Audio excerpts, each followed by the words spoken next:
What's up, Atlanta? Welcome back. It's another edition of the Watchpoint Postshow. We are coming at you live from the Atlanta homestand. And boy, we had a fantastic day in the Cobb Energy Center. I'm your host, Chris Puckett. I got the desk, but more importantly, so we Brent Sideshow. We got the whole team with us tonight. Yeah.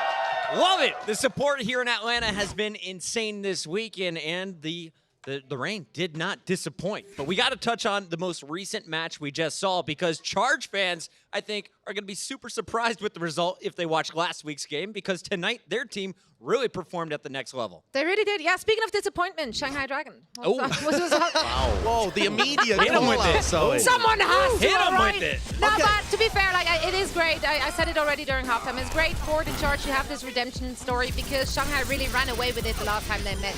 So it is fantastic to see the Charge really stepping it up on the back of Nero, as well as Happy. Amazing performances across the board. This was a much closer game, though, than the last time for sure, but each map individually was close. Yes. Nambani, I think, just slipped out of Shanghai Dragon's hands because their defense fell to pieces. They just managed to clutch it at the final seconds, but then their offense, they really struggled on point C, spent like 3 minutes trying to break this. Normally, they're able to get a bunch of success by utilizing Ding on the Sombra, but this time, it just didn't work out for them. But if they had managed to take it there on Nambani, which was super doable, they actually came out and won Havana. So this series was still winnable all the way up to dropping Nambani. Havana was just straight pandemonium. I'm not gonna lie. You didn't like the Bastion? Well, it's like it was Don't you a like weird 2 approach rounds to of it. full health? I mean, I think that it was hit pretty nicely in the cast that Wolf was going on how essentially the Charge was just trying to match them in terms of compositions, but on the defense side, Shanghai, they had the advantage when it comes to positioning, the advantage when it comes to cooldowns. It was an uphill battle, and I think it's a little bit cocky from Guangzhou Charge to try and think they could try and match them like that. And I think the biggest thing for us is we now know that Shanghai is not going to be locked in for the Stage 3 playoffs. They have made this race very tight with the Philadelphia Fusion, who had a little bit more success today. But I want to talk about that Atlanta match. While we got the people with us tonight, we got to relive the best moments against the Defiant from earlier today. Let's roll it all the way back to our first map as we kick things off on Oasis. You heard the ATL chant. DeFran got the whole family fired up, and then it seemed that the team just ran with all that momentum. Atlanta are definitely impressing. We've had a couple of weeks since we last saw this team, and I was wondering whether they'd have implemented large-scale changes. They were playing top teams close when we last saw them. That was a point that we hit on earlier, but they seemed like they had a fairly exploitable style because they play so slowly. But now that FRD is into the lineup, other than Volskaya, where they got totally destroyed by a weird cheese composition coming out from the Defiant, they looked like they had a great idea of how to play each map. They look like with FRD in, it gives them more flexibility. They can still play their traditional stuff, but they can also flex onto the Sombra. I'm gonna ask you, Josh. You were the only one on the desk to predict the Toronto Defiant. I was. Hit him with it, Brent. Okay. What was what were you thinking? What was were I you thinking? sold on? All Yeah. right, so Volskaya was a great kind of showing of what I thought more of this series would be like. Eichenwald as well. They tended not actually to opt into maximizing their DPS, the Toronto Defiant. Mangachu and Logix and the kind of the cheese strategy, catching people off guard, that's the whole way that you're going to be able to take wins off teams like the Atlanta Reign. And weirdly, when we got into Time Bank here, I think we got some footage afterwards of when they went into Time Bank, they moved away from having Mangachu on the Pharah, which had been working really well for them, and instead put him over on the Batiste and just ran Batiste Goats. That isn't going to work with a roster that's that new. Maybe it's because they could only give up a tick and you don't have very much point presence. Sure, fine. But I think overall, just the strategy that they came in with didn't rely heavily enough on playing their own style. Yeah, but I see that's one of those things, right? Toronto, if they play to their strength, which is at the moment, unfortunately, just like having really good individual raw talent, it's working out for them. So I do think it was a severe mistake for them to trying to play something a lot more, something which requires so much more coordination. Yeah, something which needs to be more polished as what they have, right? And Atlanta Reign, they had a leg up there. They've played with each other for a longer time, so they were able to execute these kind of strats a lot better. Josh, if we ran this match 5 times, how many does Toronto win after seeing them match up today? Out of 5, I mean, probably 1. I mean, it'd be a stretch to say 2, I think, given what we saw throughout. But each map itself was relatively close. Now, No, I just think it was a reasonable performance. I think maybe 20, maybe 40%. Do you guys agree with Josh? Do you think if they played Toronto 5 times, that 2 or 3 would go to Toronto? No, zero. Zero from the fans Yeah, here. I'm sure the crowd's really They are unbiased. totally unbiased. Let's keep it moving as we talk about the next matchup today. That was Toronto versus Atlanta, but we got to hit what we started with. It was Mayhem versus the NYXL, and I have to give major props to the people down in Florida. They've been putting in work. It seems that the team is starting to come together, especially against a top 3 juggernaut in the league in the NYXL. Yeah, the squad started out strong, and you can start to see the pieces come together a little bit. There were some still weak moments, but in terms of people who impressed me from Florida, Hagafin had a great early game, I felt like. His Anna was pretty on point, but when you're going up against the King, you best step up, because New York Excel weren't playing around when it got later into the series. They heated up. They weren't making the same mistakes they were before. Okay, but here's the problem. The NYXL have now been taking up 5 maps against the Dallas Fuel. Then they start to struggle a little bit against the Florida Mayhem. I mean, we are genuinely having conversations about this team being undefeated and possibly the best this stage. Is this the look, just by the eye test, of a team that is the best in the league at the moment? I don't think it is. I think if we get to the Stage 3 playoffs and they're playing like this, they're going to have a shock. They've had an easy schedule so far, but I don't think this level of performance, as we saw today, will be enough to get them the title. The thing is, with New York, like, whenever those kind of matches look close, it's mainly because they just play sloppy.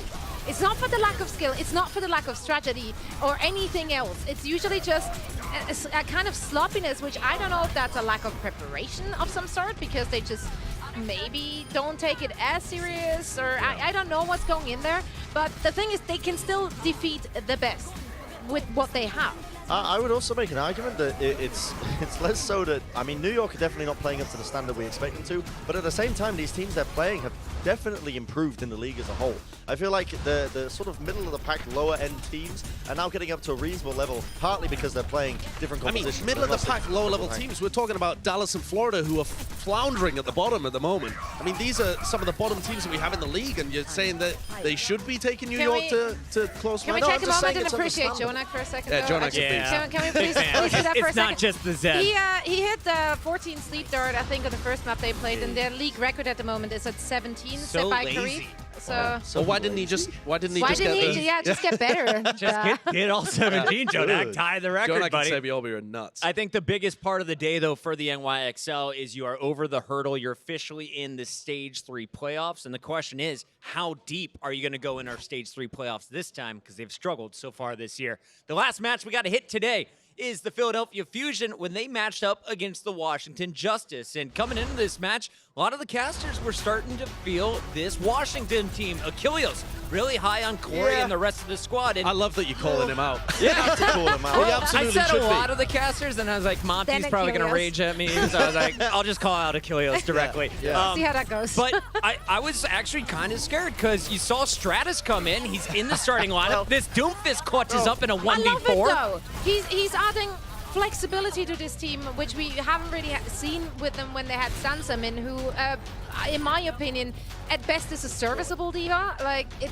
he didn't really stand out so far. And we did discuss that this is something which has been an issue with Justice for quite some time now. So having Stratus in, giving them more flexibility is actually quite nice. And I have to give him props as well. He dodged the Widow so well on Ilios. Here he clutches up after a misgrab from Carpe, but I think the first half we just saw Carpe getting beat. He was getting beat on Ilios in the Widow 1v1 and wasn't having the best game in the first half of Horizon. But then he turned things around as this match went on. I do love, though, Puckett, as well. That one Doomfist 4K was all you needed to be convinced that Washington might win it. He's honestly, I just thought it's a new look that no one can be prepared for if you're Philadelphia. You don't know what to expect out of Stratus when he comes on that stage. It's also the greatest character to ever be created in the video games. And that's Stratus' best hero as well, in my opinion. So it makes perfect sense that he goes on that to clutch. I love this match because it's a real difference in styles. And I think that really came out in the Widowmaker match. It's intuition versus planning. The intuitive play of the Philadelphia Fusion is like, we can go into anything, we'll improvise, we'll clutch on the fly. They don't really have that much discipline. They're a pretty sloppy team, but very individually skilled. The Washington Justice were very set on which angles they were holding, how they were holding, and how they were supporting each other. And that gave them a massive advantage. Like, Carpe was taking angles he shouldn't have been taking and got punished for it. And so that's a really good way of punishing a more sloppy team like the Philadelphia Fusion. And I think they just adapted as the series went on and started to play a little tighter and ended up being able to shut it down. Now, they also played different compositions, of course, but I felt that was interesting. The Fusion were really getting punished for their lack of discipline. And it was good to see the Brit Boombox here closing things out on Gibraltar. He was catching fire as Zenyatta. And if you look at Philadelphia, we kind of highlighted some of the issues as Washington played them pretty close today. But what are the positives? You got a chance to play for Stage 3 position tomorrow. What do you want to see them do more of that they showed you today?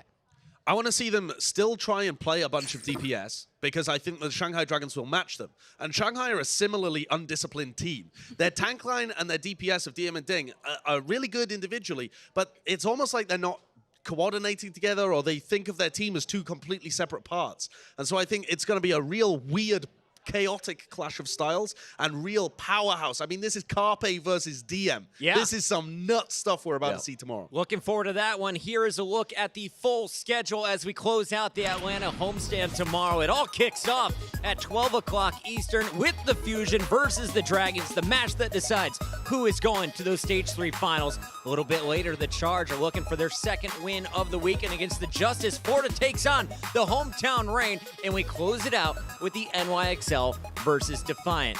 Now, earlier, I asked you guys, which match are you most excited for? I think we're all most pumped up for this Philadelphia versus Shanghai match. But Zoe, what are you looking forward to most as we go into Sunday? Well, I think my match for Sunday has to be Atlanta Reign going up against the Florida Mayhem. Yeah? It's the rivalry. It's the hometown heroes. She's got the people behind her. Great answer. I know, right? This is so easy. But no, like seriously, I want to see them having the same kind of experience we saw in Dallas with the Dallas Fuel. You know, like ending on that high note and then taking that momentum into Stage 4. That's what I want to see for the Atlanta Reign. The after parties are way more fun when the home team wins. Absolutely. Bren, anything for you? What are you pumped for on Sunday? Yeah, I just want to see more booing out of the Atlanta Reign, the Atlanta crowd as well. That's on you guys. Yeah, that's on you guys behind it. There it is. Well, not now. Don't boo me now. Boo, I mean, I'm not playing Baby now. Boo this man. But boo when you're going up against the Florida Mayhem, because again, there's a rivalry here. Apparently, I believe in college sports terms. Again, not too familiar with it. I am a Brit. Rivalry have no idea what you're it's across all sports. Josh, to close things out, let's end on an intelligent note. We have the most important battle of the day happening. It is Mangachu versus Defran in the 1v1 hammer-off. Who walks away as the champion? I thought you were going to set me up for the Fusion Shanghai game, but I know. you did the old switcheroo. The Hob, I don't know. Bren, who do you reckon wins that one? Honestly, I think Defran might get in his head. The amount of games I've seen Defran throw on stream as Torbjorn is unreal. That dude can literally just slam on Torb. Like, he's an unreal Torbjorn. I say throw, he plays it seriously, and his team still wins. Like, it's pretty ridiculous. Yeah, that's a win. All right, that's a well, win. I think today was a big win for everyone involved. Big shout out to all the fans who made it down to the Cobb Energy Center. We kick things off at 11:30 with the pre-show, 12 o'clock with the matches, right here, live from the Atlanta homestand.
The Overwatch League is powered by Intel.